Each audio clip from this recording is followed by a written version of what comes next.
Well, I understand why people go into it, because of its granularity and the certainty of income. So that point I fully take. What I think is greatly underestimated is the regulation risk in that sector.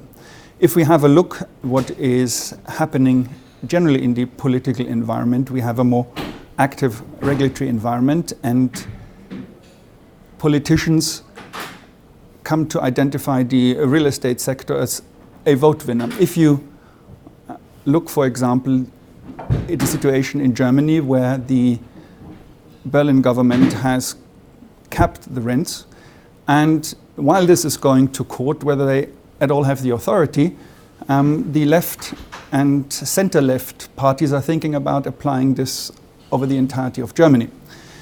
And the unrest you see in France, for example, about cost of living, rents do play a significant part in that as well. We see other countries like Italy, everywhere else.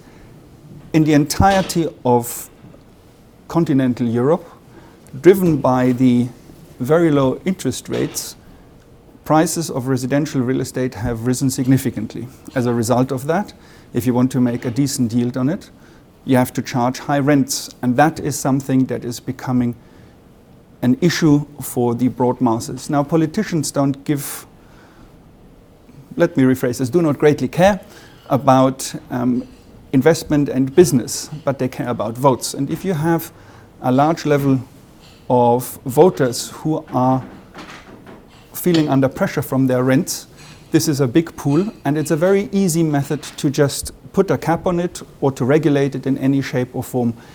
And given that residential yields are anyway very low, if you all of a sudden take away the ability to increase rents, that makes a real dampening input onto the investment and onto the investor. So I think investors should very carefully think about what rental aspirations they have when they buy into the beds idea, because politics will, at the drop of a hat, put a cap on it or change it, and you will end up with a very low yield for a very long time, and you can't increase it.